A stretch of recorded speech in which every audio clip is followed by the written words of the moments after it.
हिंदू चांभारून लावलं जातं मला. त्यामुळे असं नाही की आम्ही पण तुमच्या बरोबर आहोत राजे, हे पण असं त्यामुळे आम्ही मागे नाही, आम्ही पण मिनी पाकिस्तानमध्ये लढतो आम्ही, बरोबर का?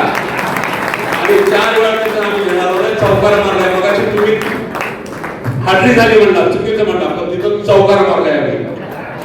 राजे भडकतात त्यामुळे शांतता पाळा. जय श्रीराम. लाईट कशी आली बघा. आज सुंदर असा योग आहे. हिंदू व्यवसाय बंधू सांगली यांच्या वतीने, हिंदू एकता यांच्या वतीने आज एक मेळावा आयोजित केला. या मेळाव्याला उपस्थित असलेले हिंदू गर्जना असं त्या मेळाव्याचं नाव आहे. आपल्या महाराष्ट्राचे कॅबिनेट मंत्री नितेश राणे साहेब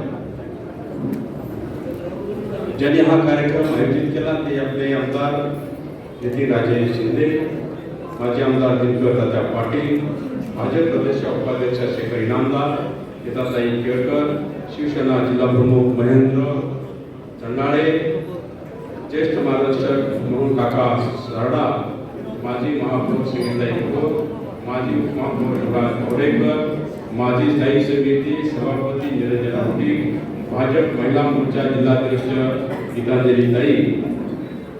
जेवढी नावं घेऊन दिली तेवढी वाचली. आता जे राहिल्याशी त्याबद्दल मी दिलगिरी व्यक्त करतो. आज या कार्यक्रमाच्या निमित्तानं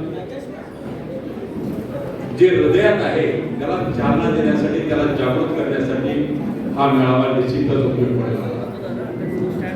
मी काही जास्त बोलणार नाही, पण थोडंसं दुःख मांडेल. कधी कधी राणेसाहेब असं वाटतं सभागृहामध्ये की एक दिवस इथं मराठी माणूस राहायचा सभापतीपासून ते 288 असंच घडलं तर पुढं काय करायचं एक वस्तू येण्याच्या मार्गावर आहे.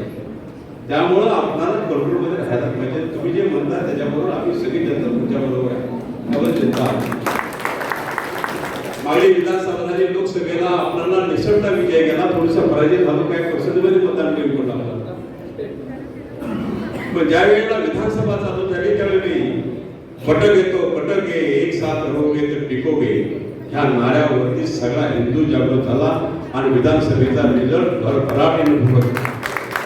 हे हिंदूमध्ये ताकद. आज आम्ही सभागृहात होतो, राणेसाहेब पण असता आम्ही होतो सभागृहात, एवढीच गल्ली राहिल्याबद्दल त्यांच्यासाठी, बाकी सगळं सभागृह आमचं आहे का नाही. मोजून ते पण येतात जातात बसतात, काय बोलायला चालत नाही, विरोध पक्ष नेता नाही, काय नाही, ही परिस्थिती झाली. ज्याने साथ दिली त्याचा कार्यक्रम होणार आणि आम्ही सभागृहात कार्यक्रम करणार, त्याबद्दल चिंता नाही. त्यामुळे निश्चितच हे जरुरी आहे. आता मगाशी घोषणा देताना हिंदू राष्ट्र म्हणून घोषणा दिली, पाऊल टाकावे त्या दृष्टिकोनातून आणि केंद्र पाऊल टाकायला लागले. त्यामुळे हिंदू राष्ट्र झालं तर मग काही चिंता नाही. पण मोदी साहेब त्या प्रयत्नात आहेत. आता त्या दृष्टिकोनातून निश्चित आपल्या सगळ्यांची साथ पाहिजे. आम्ही जर दलित असलो तरी आम्ही हिंदू आहे असं समजू नका तुम्ही. हिंदू चांभारून लावलं जातं मला.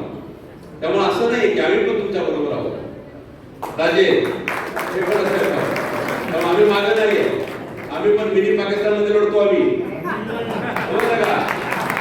आणि 4 वेळा आम्ही घेणार चौकार मारलाय. मगाशी तुम्ही हाडरी झाली म्हणला, चुकीचं म्हणला, पण तिथं चौकार मारलाय आम्ही त्यामुळे असं नाहीये. पण जिथं आम्हाला ठोकायचं त्याला ठोकणार, जिथं रुजवायचं तिथं रुजवणार आणि आम्ही आपल्या बरोबर आपली साथ देणार, त्याबद्दल शंका नाहीये. मी काय जास्त वेळ घेणार नाही. एवढ्या मोठ्या संख्येनं आपण एकदम हिंदू जागृत करून आपण सगळे उपस्थित राहिला आणि साहेबांचं स्वागत करण्यासाठी इथं उभा राहिला, त्याबद्दल मी सर्वांना धन्यवाद देतो आणि आम्हाला बोलायची संधी दिली त्याबद्दल आभार मानतो. जय जय महाराज.